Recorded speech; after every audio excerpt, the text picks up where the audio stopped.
Hello and welcome to another edition of UFO Video Addicts. Let me give you a preview of what I got coming up in this video. The first is this strange object that was found by Scott Waring in the Orion constellation.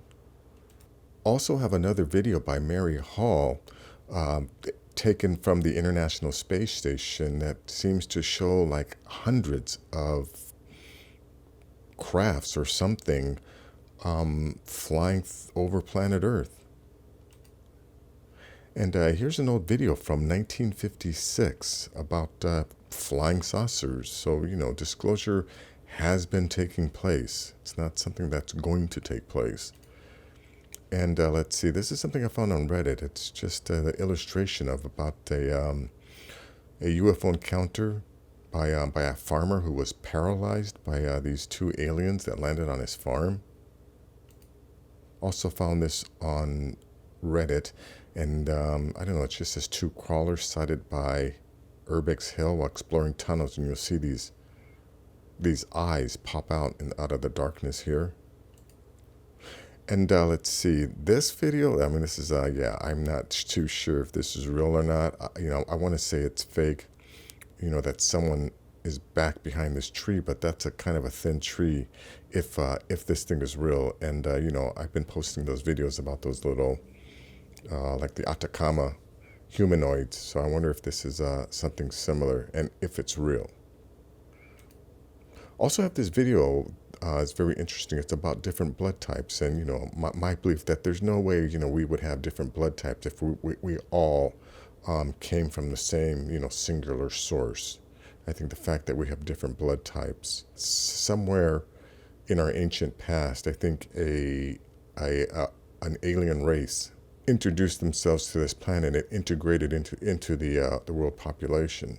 And let's see, this is a video that was actually submitted in the comments by Go Fast UFO, and it's about the Baalbek temple in Lebanon. I think this is Jupiter's temple or the Bacchus temple or something like that.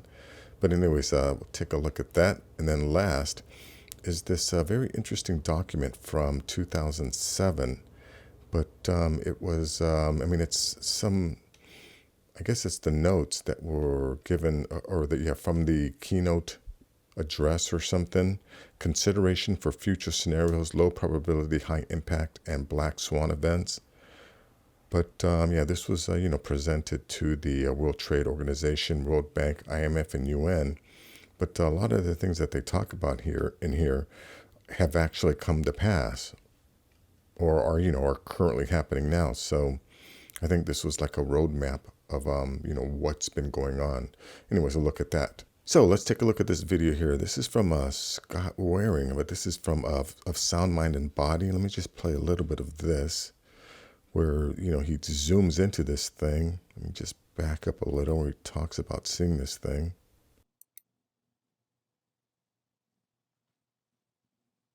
It could have easily been discarded as some kind of glitch. But once the website clears the image up as you get closer to it, it's clear that it is some kind of structure.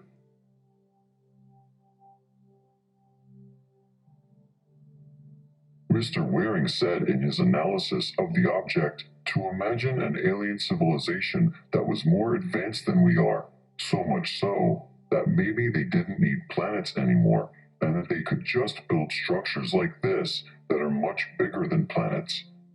Could this be exactly that? Some kind of alien structure that was constructed to house extraterrestrials in space? Could it be some kind of alien ship, a space station, or massive satellite? Look at all the geometry in this thing. Right angles, triangles, three-dimensional shapes and shadowing, two clear circles here. This can't just be some random natural thing floating out in space, could it? Now the object is one thing, another is its convenient location. Many ancient cultures were obsessed with the Orion constellation. Anyways, let me just stop it right there. Yeah, he goes on to talk about how, there's so many structures here on planet Earth that resemble the Orion's constellation. And then there's another video here that he has of some guy that caught this object. Inadvertently. I think he was trying to catch. He didn't think he got it, but he slowed down his footage, and he was able to see that he did capture this in like one single frame. And I think, oh yeah, and then there's another video here of something that went on in China, and this kind of looks like a rocket launch, but some people aren't really sure if it was a rocket launch because there was nothing announced. But that China's a communist country, so they're not going to necessarily tell that information to their public. Anyways, link to this will be in the description. Let's go to this one here. This is from Mary Hall. Again, this is another one of these videos. She captures a bunch of these where she keeps track of the International Space Station as it's going over planet Earth. I can't see where this is. Oh, just the South China Sea. But anyways, check this out. Let me go full screen here.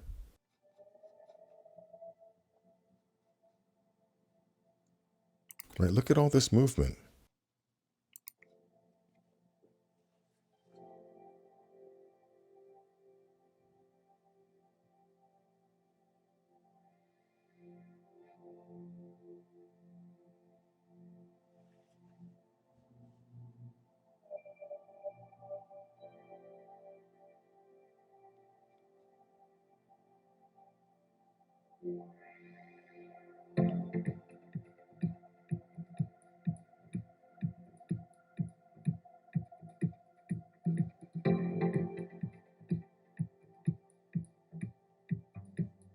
Yeah, think about this. Things like this are going on above our heads all the time.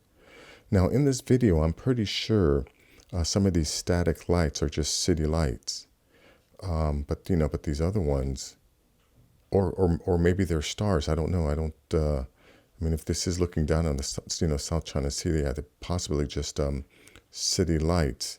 But the number of these moving lights, and then you can see some of them are different sizes and different shapes. So what the hell is going on out there over our heads? Anyways, good catch by Mary Hall. Link will be in the description. Definitely go to her page and check that out. Now, this is an old, or footage from an old video or film from 1956 talking about UFOs. The country ran the story.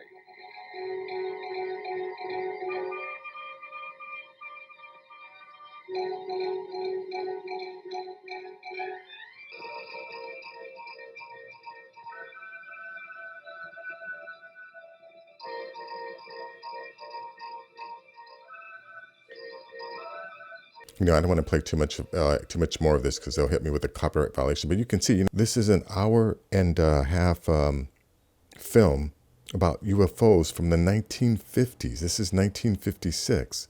So I really believe that this is during the time that our military or our government realized that we weren't alone on the planet.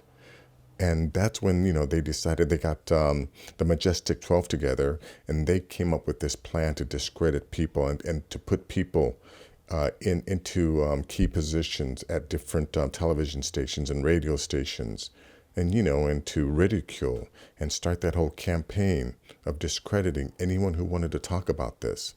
But we know that they sent Admiral Byrd down to the Antarctic to confront them in Operation High Jump. We know what happens there. So yeah, our government has known since the 1950s. And ever since then, they've been in a cat and mouse game with our underwater neighbors. And they've been in a campaign to brainwash all of us into, or most of us into believing this doesn't exist, or that if they are real, that they're just visitors as opposed to actual beings that are on this planet. Anyways, a link to this will be in the description. Yeah, this is a interesting little slideshow here. Vanessel, France, UFO incident, 1965. 2 alien beings paralyzed a farmer with a tube-like device and then flew away in an oval craft. Now, this is the guy that it happened to. Illustration of the UFO and alien beings from a French newspaper. Yeah, one thing to notice, these alien beings aren't wearing any kind of life support devices. They're breathing our air. Oh yeah, and another thing is in all of the other reports of beings landing on our planet, they're just walking around. So how have they adjusted to this planet's gravity if they're from another planet with with a different type of gravity? And all these these aliens are here are fixing their craft and things like that, breathing this air, completely adjusted to this gravity. And it's not like these things are super strength. They're kind of spindly and weakly, and yet they're completely adjusted to this gravity. Landing marks in the field where the UFO landed. The projectile on the bottom of the UFO left this deep hole. Well, anyways, there's a bunch of these little images here. I don't want to go through the whole thing. I just want to get through these other tabs here. But, link will be in the description. Check it out. Well, yeah, now this one's kind of crazy. Now, this one I'm going to play. It's only 13 seconds. But you're going to see a couple, eyes. And now I have other videos I've shown, too, of some strange creatures that people have encountered, in these tunnels.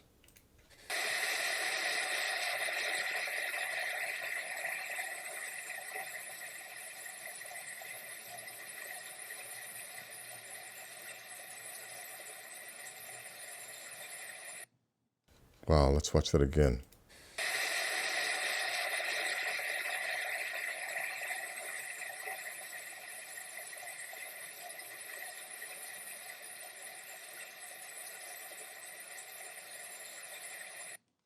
Wow, I mean, that, unless that's CGI, that's some pretty good CGI.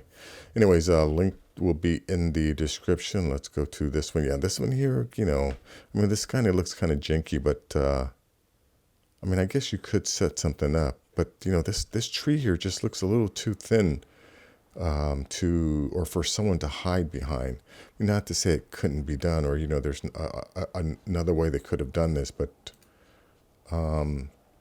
yeah, I don't know. Anyways, check this out. It's real short. We'll just play it into this part.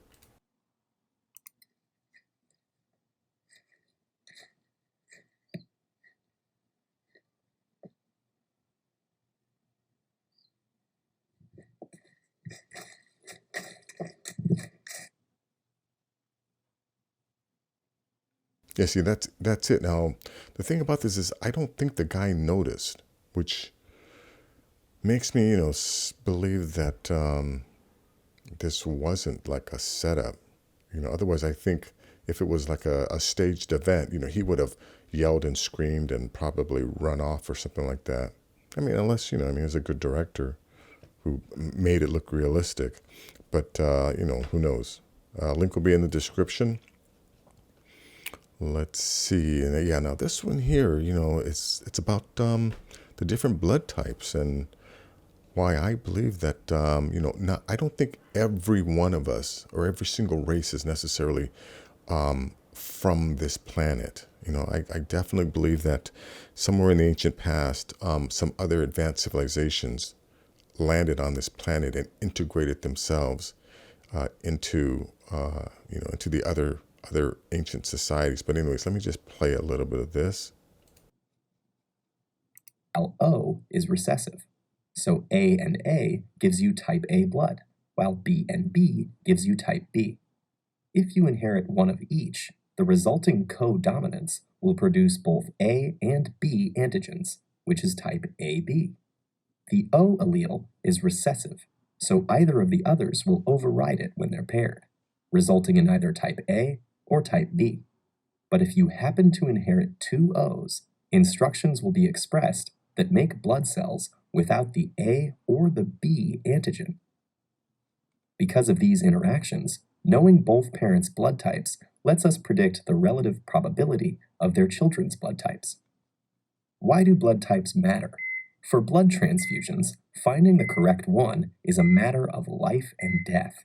If someone with type A blood is given type B blood, or vice versa, their antibodies will reject the foreign antigens and attack them, potentially causing the transfused blood to clot. But because people with type AB blood produce both A and B antigens, they don't make antibodies against them, so they will recognize either as safe, making them universal recipients. On the other hand, people with blood type O do not produce either antigen, which makes them universal donors, but will cause their immune system to make antibodies that reject any other blood type. Unfortunately, Yeah, now this is where it gets into, the differences or when the blood types don't match. matching donors and recipients is a bit more complicated due to additional antigen systems, particularly the Rh factor, named after the rhesus monkeys in which it was first isolated.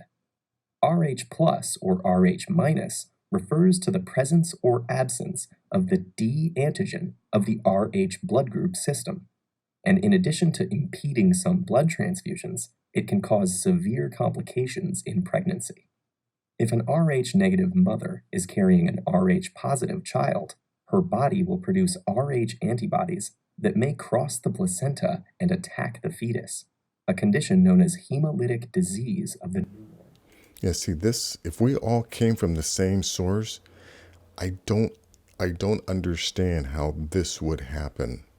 But if another hominid species were introduced into the hominid species that were already present on the planet, then something like this, I think could happen.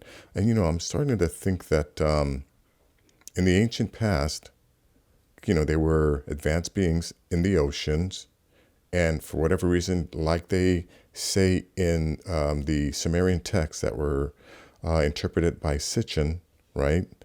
Another alien race from some other planet came and created Homo sapiens, right? So now we have advanced race in the ocean. We have another advanced race from another planet that came to this planet. They created Homo sapiens, and then I'm sure like they said in the Bible, the sons of God took the daughters of man. But since then, I believe that there were other humanoid alien races that that arrived on the planet, and again started to introduce their culture into the current indigenous cultures that were already present, which is why we have places like this, like Baalbek, Lebanon. Now, like I said, this was submitted by Go Fast UFO in the comments. But this is about these giant blocks of stone that were some of the first cut stones on planet Earth. Or at least these are some of the oldest. Like you see here, two dudes right here, and look at these, the size of these stones, and then these were all built by the Romans. I think after, and I think these were made by the descendants of whoever laid these down. They still had some of the knowledge on how to cut the stones, but I think maybe the machinery that was able to move these stones wasn't around anymore.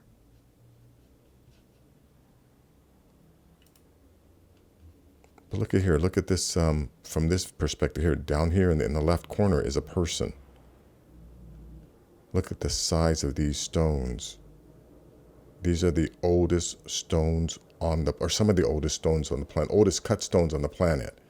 So the idea that, a indigenous hunter-gatherer community just woke up one day, crawled out of their caves, and started doing this is absolutely ridiculous. And, and then now understanding that the universe is teeming with life, why would it be a stretch to accept the idea that in our past, another advanced hominid species arrived on the planet again and eventually integrated themselves into our cultures or into the cultures that were already here? But anyways, link to this video will be in the description. And now last is this, this document here. Of course, in my search for all of these other links, I come across other information but this is, this is the type of information that usually isn't provided to the general public. But this is a keynote by D.K. Matai, Chairman, MiG, ATCA. Considerations for future scenarios, low probability, high impact, and black swan events, the opportunity and risk of asymmetric globalization. Now, this is at the Global Risk Summit in Geneva, Switzerland, 9th June 2007. Now, look at some of the things that they talk about here. All the forces of global integration, technological, economic, political, and social, alongside lower trade barriers and increased capital flows, support improved opportunities for growth. At the same time, those same paradoxical forces of integration are accompanied by a growing number of asymmetric, low probability, high impact, and black swan events outlined by distinguished colleagues at ATCA over the last 6 years. The top 10 belong: number 1, climate chaos and environmental degradation, radical poverty, geopolitics and energy, organized crime and extremism, advanced technology proliferation, bioinfo, nano, robo, and AI, demographic skews, resource shortages, pandemics, financial systems and systemic risk, as well as transhumanism and ethics. I'm going to have to look into this last one, transhumanism and ethics. Yeah, interesting here, that they talk about pandemics, and this is in 2007, that they already knew that, that these events were going to be taking place. But anyways, yeah, this is a really long document, and I bet you if you go through it, you'll be able to get a roadmap of the direction that that the ruling class, the global elites, or the New World Order, whatever you want to call it, what direction they're taking this planet. But anyways, that is going to be it for this video. If you like things like this, please give this video a thumbs up. Please share this video. And if you're new to the channel, please subscribe. I'll have more things like this. Take care.